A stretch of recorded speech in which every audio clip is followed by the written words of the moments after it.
Si tu veux perdre du poids, que tu veux jeûner et tu sais pas comment le faire, bienvenue dans cette vidéo. Moi c'est Jérémy, je suis coach en perte de poids durable et on va voir dans ce guide pratique, simple et efficace comment tu peux commencer à faire le jeûne et surtout lequel faire. Si tu t'intéresses à la perte de poids durable, que tu ne veux pas faire de régime, pense à t'abonner parce qu'il y a beaucoup de vidéos qui vont arriver sur la nutrition, sur des séances de sport à la maison, sur le jeûne, sur le bien-être, donc pense à rejoindre la meute. Alors le jeûne c'est quoi? Comme son nom l'indique, tu vas jeûner, donc ne rien manger pendant une certaine période, et de l'autre côté, tu vas manger pendant une autre période. Quelle est la meilleure durée pour faire ton jeûne? C'est très simple, c'est le jeûne 16-8.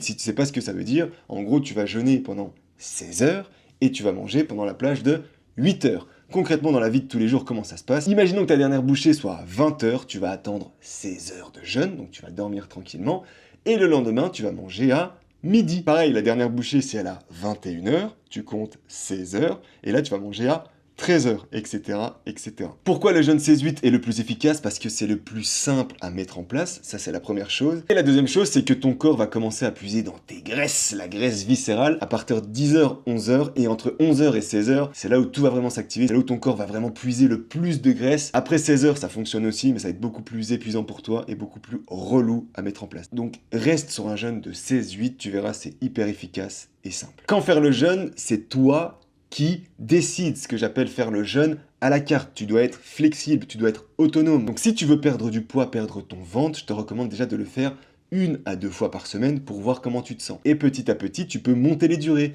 3 à 4 fois par semaine. Parfois une semaine tu le fais qu'une fois, parfois tu le fais 2 fois. Tu fais vraiment quand tu veux. Je le recommande fortement le lendemain d'un gros repas. Si tu fais un repas en famille, hyper gras, tu vas au resto, le week-end, tu craques complètement. Le lendemain matin, pas de petit déjeuner, et là, tu fais le jeûne. En fait, c'est très simple ce qui va se passer. Pour perdre du poids, il faut que tu sois en déficit calorique. C'est purement mathématique. Donc, imagine que ça, c'est le déficit calorique, et que ça, c'est ton repas du soir. Donc, tu vas manger. Donc là, tu as explosé ton quota calorique.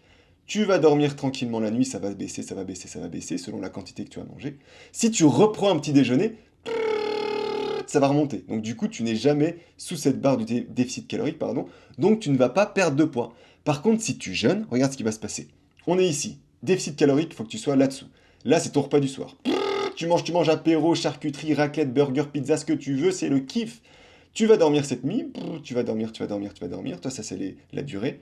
Hop. Là, on arrive le matin. Et le matin, tu fais le jeûne. Et là, tu vois, les calories vont baisser. Et là, cette tranche entre ça et ça, tu vas perdre du poids, ça va d'abord puiser dans tes sucres et ensuite dans la graisse. C'est à ça que ça sert le jeûne, c'est à t'aider à être en déficit calorique. Dans le meilleur des mondes, je te recommanderais de ne pas petit déjeuner. Pourquoi? Parce que le midi, tu vas pouvoir manger des grosses poêlées de légumes, tu vas pouvoir manger tes protéines, tu vas pouvoir manger tes féculents, tes lipides, etc. Midi et soir. Le matin, poêlée de légumes, je suis pas sûr que ça soit évident pour tout le monde. Donc tu fais comme tu peux, surtout pour ceux qui travaillent de nuit, mais sinon, saute le petit déjeuner. Et comme je te l'ai dit, tu n'es pas obligé de faire le jeûne tous les jours. Mais quand tu le fais, essaie de ne pas prendre de petit déjeuner et de manger le midi et le soir. Alors qu'est-ce qu'on boit pendant le jeûne intermittent? C'est très simple. Aucune boisson sucrée. Aucune boisson sucrée. Donc uniquement des boissons sans sucre. Pas de sucrète, pas de miel, pas de stevia, rien du tout. De l'eau, du thé, des tisanes, de l'eau concombre, de l'eau à l'amande, ce que tu veux. Si tu vas dans la description, je t'ai préparé un guide des 8 meilleures boissons à boire pendant ton jeûne intermittent. C'est gratuit, va le télécharger. Quoi manger pendant la période de 8 heures? Ça aussi, c'est hyper important. C'est pas parce que tu fais le jeûne qu'il faut te taper des grosses raclettes à midi, des cookies l'après-midi et des burgers le soir. Alors bien sûr, ça peut arriver, mais de façon générale et 80% du temps, il faut que tu manges des putains d'aliments bruts. Déjà pour perdre du poids, pour ta santé, pour être en pleine forme et pour apporter tous les bons nutriments à ton corps. Je vais le répéter à chaque vidéo sur cette chaîne, les aliments bruts, c'est la base. Ce que tu manges, c'est pas je mange, ça va dans le ventre et je fais caca. Ça va dans ton sang, ça va dans ton cerveau, ça va dans tes organes, ça va absolument partout. Donc mange des putains d'aliments bruts pour avoir toutes les vitamines, pour avoir tous les micronutriments, les oligo-éléments et tout ce que tu veux. Tu verras que tu vas te sentir mieux, tu auras une plus belle peau, tu auras des plus beaux cheveux.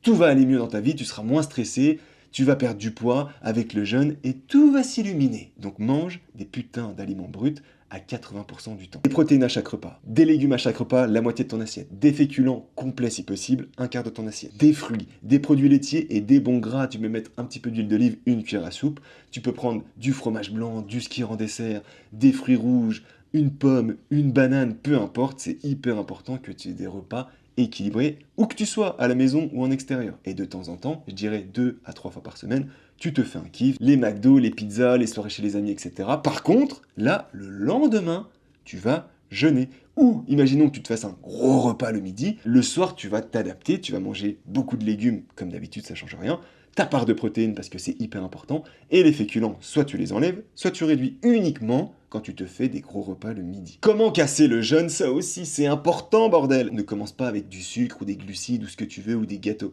Tu commences soit par des crudités avec une petite vinaigrette, soit avec des légumes, soit avec des protéines, des choses qui sont faites de fibres ou de protéines. Ça, c'est hyper important. Et je vais finir avec ce point, à qui je déconseille le jeûne. Premièrement, les femmes enceintes. Ton bébé a besoin de recevoir des nutriments tout au long de la journée, donc ne fais pas le jeûne. Les personnes âgées, c'est aussi déconseillé. Les personnes diabétiques, c'est au cas par cas. J'ai personnellement accompagné des clientes qui étaient diabétiques, avec qui ça s'est très bien passé. Donc à voir avec ton médecin et surtout à voir avec toi comment tu te sens. Donc tu peux tester 1 à 2 fois par semaine, après tu montes, tu fais des petits checks au niveau des prises de sang, tu vois comment ça se passe. C'est la fin de cette première vidéo sur le jeûne. Il y a beaucoup d'autres vidéos qui vont arriver sur la nutrition, sur le jeûne encore, des séances de sport à la maison et sur le bien-être. Donc si tu veux perdre du poids durablement, sans régime à la con, sans te restreindre et sans le reprendre, n'hésite pas à t'abonner, n'hésite pas à poser un like et à commenter même pour dire merci, ça m'aide énormément pour le référencement. C'est le début d'une grande aventure avec vous ma meute, merci pour votre soutien, on se retrouve la semaine prochaine pour une nouvelle vidéo,